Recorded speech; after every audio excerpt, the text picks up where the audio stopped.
Matt, a second-year college student, found himself seated in the local coffee shop, the air filled with the scent of roasted beans and the faint chatter of the other patrons. Matt, with his slightly disheveled brown hair and eyes that always seemed to be pondering the deeper mysteries of life, was not your typical college student. He found solace in solitude, often indulging in books that others might find too dense or obscure. His friends often joked that Matt lived in a world of his own, a statement not entirely devoid of truth. It was on a chilly Thursday afternoon, as Matt was engrossed in a book about quantum mechanics, that his life took a peculiar turn. As he reached for his coffee, his hand brushed against something underneath his table. Curious, he bent down to find his smartphone. It was a modern model, sleek and black, without a single scratch on it. Looking around, he realized that no one seemed to be searching for it. The phone had no protective case, no identifying marks, and when he powered it up, it went straight to the home screen, no lock screen barring access.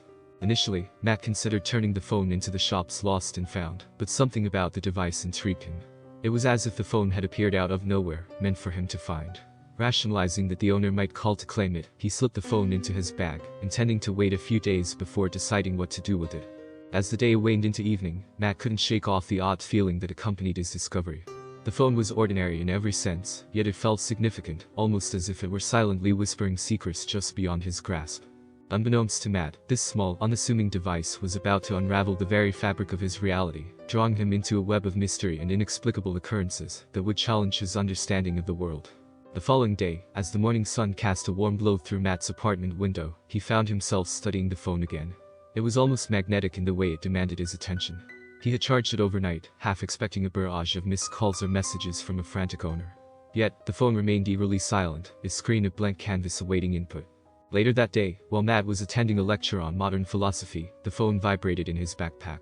The sudden interruption in the quiet classroom startled him, his heart skipping a beat. Excusing himself, he stepped outside to check the phone. The screen displayed an incoming call, but the caller ID simply read Matt. Perplexed and a bit unnerved, he answered, "Hello." Matt listened carefully. The voice on the other end was unmistakably his own, yet it carried a weight and urgency that Matt's voice had never known. "Tomorrow, avoid the intersection of Park and Elm at exactly 6:15 p.m. It's important. Trust me." Without waiting for a response, the call ended. The encounter left Matt's mind reeling. It was impossible, yet the voice was his, every inflection and nuance identical to his own. He tried to rationalize it as a prank, but the unsettling feeling in his gut told him there was more to it. The next day, curiosity overcame Matt's skepticism. As 6:15 p.m. approached, he found himself standing a block away from the Park and Elm intersection. He watched as the traffic light cycled, people and cars crossing in mundane harmony.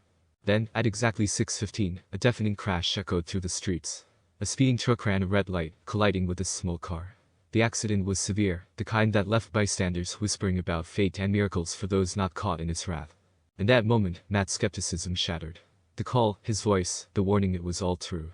He had just interacted with his future self, a concept so bizarre and frightening that it threatened to unhinge his grasp on reality.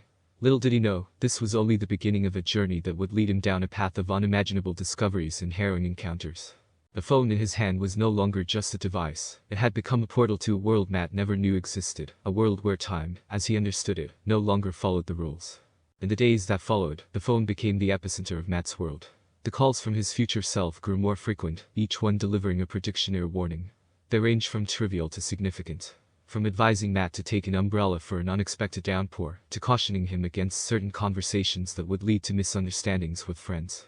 With each successful prediction, Matt's obsession with the phone intensified. He began to document each call meticulously, trying to discern patterns or logic in the messages. His academic pursuits and social life started to fade into the background, replaced by the enigmatical lure of the phone and its cryptic communications. Matt's friends noticed the change. He became distant, often lost in thought, and would abruptly leave social gatherings to take private calls. His roommate, Jenna, confronted him about his odd behavior, but Matt brushed off her concerns, attributing it to stress from his studies. Meanwhile, he delved into researching the phone's origins. He scoured the internet for similar occurrences, reached out to forums discussing unexplained phenomena, and even consulted a local tech expert. But the phone was a mystery, its technology not matching any known manufacturer. It was as if the device existed outside the realm of current scientific understanding. The calls started taking a more serious tone. Future Matt warned of events that weren't just inconveniences or minor occurrences. He spoke of accidents, local crimes, and strange happenings in Eldridge. Each warning was precise, the events unfolding exactly as described. Matt found himself caught in a whirlwind of premonitions, each one chipping away at his sense of normalcy. The pinnacle came when a call warned him of a fire in his own apartment building. Acting swiftly, Matt managed to alert everyone in time, preventing any casualties. The gratitude of his neighbors was overshadowed by the chilling realization that the phone wielded immense power over the fabric of his reality. What started as a curious anomaly had evolved into a haunting burden. Matt lay awake at night, wrestling with questions that had no answers. How did his future self know these things? What were the limits of this knowledge? And most importantly, what was the cost of this foresight? The phone, once an object of fascination, now felt like a chain binding him to a destiny he couldn't escape. The weight of the future pressed down on him, a constant reminder that the path ahead was fraught with shadows and uncertainties that only he could see. One evening, as the sun dipped below the horizon, casting a crimson hue over the town of Eldridge, Matt's phone rang again. This time, the tone of the call was different. The voice of his future self, usually calm and collected, now trembled with palpable fear. "Matt, listen to me very carefully," the voice said, a quiver of panic lacing each word. "Tomorrow, a disaster will strike at the Eldridge power plant. It will be catastrophic. You have to leave town immediately. Go as far as you can." The message sent a chill down Matt's spine. The power plant was a cornerstone of Eldridge, a massive structure that loomed over the outskirts of town. An incident there would be disastrous, not just for him, but for everyone he knew. For the first time, Matt hesitated. The warnings had always been personal, manageable. This was different. This was bigger than anything he had dealt with before. The enormity of the situation paralyzed him with fear. Could he trust this ominous prediction? Was it his responsibility to act on it? The dilemma toward him, the weight of potential consequences bearing down like a physical force. His mind raced with possibilities. If he warned the authorities and was wrong, he would be ridiculed, possibly even detained for inciting panic. But if he was right and did nothing, the guilt of inaction would haunt him forever.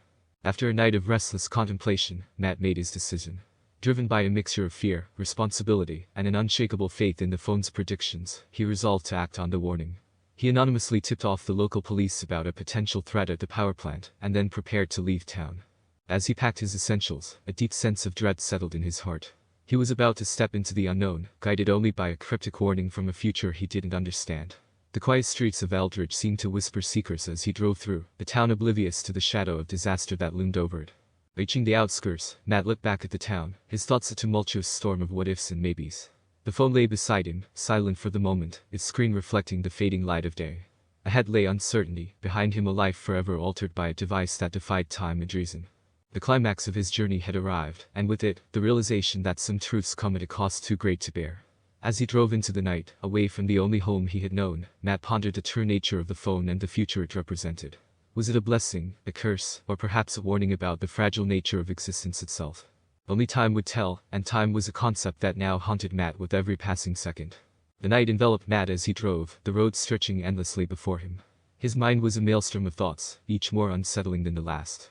The phone, once a beacon of intrigue, now felt like an albatross around his neck, his predictions casting long shadows over his life. Hours later, as the first light of dawn crept over the horizon, Matt's phone rang again. He answered with a trembling hand, bracing himself for another ominous message. But instead, his future self spoke with a tone of solemn relief. The disaster was averted. Your warning worked, Matt. They evacuated the power plant and found the issue in time. You saved countless lives. The relief that washed over Matt was tempered by an overwhelming exhaustion. He had changed the course of events, but at what cost? His life was no longer his own, dictated by a device that connected him to a future fraught with peril. As he continued his journey, a deep sense of isolation enveloped him.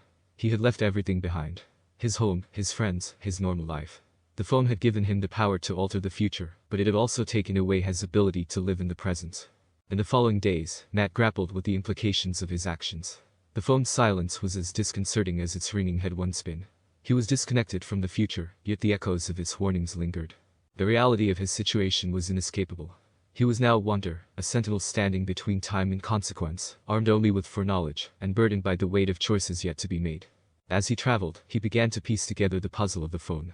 Each call, each warning, they were not just random events, they were part of a larger tapestry, a complex network of cause and effect. The phone was not just a link to the future, it was a tool, a guide, and a warning. But with this understanding came a haunting question.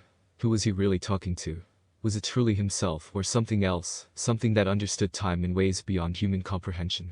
The mystery of the phone and its origin remained unsolved, a riddle wrapped in an enigma, its answers as elusive as the shadows of time itself.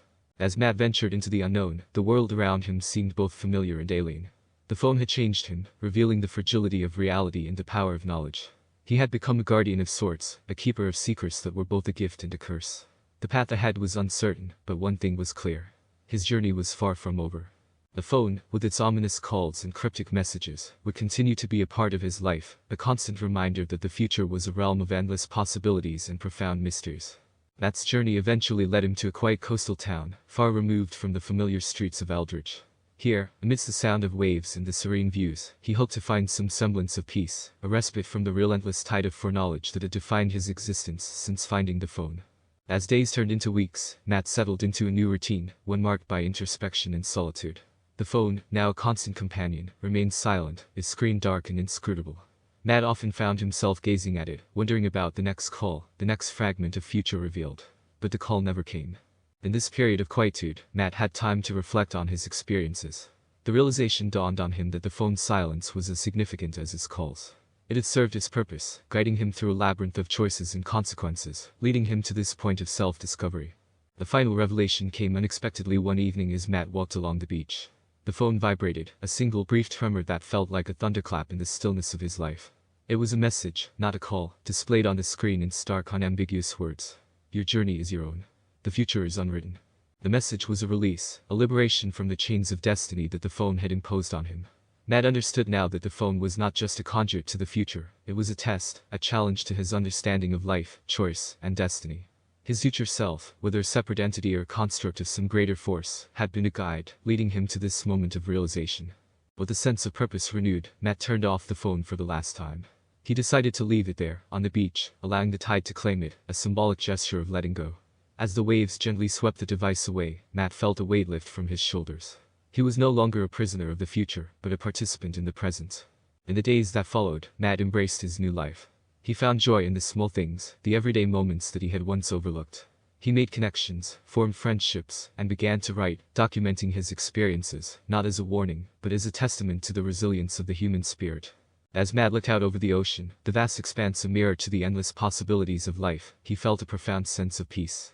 The phone, with its enigmatic calls and dire. In the end, Matt realized that the true power of the phone was not in its ability to predict the future, but in its capacity to illuminate the present. It had shown him that every moment was precious, every decision meaningful, and every day a gift to be cherished. The future, with all its mysteries and uncertainties, was a canvas yet to be painted, and Matt was ready to hold the brush. As the sun set, casting a golden glow over the water, Matt felt a sense of completeness, a closure to a chapter of his life that had been both extraordinary and transformative.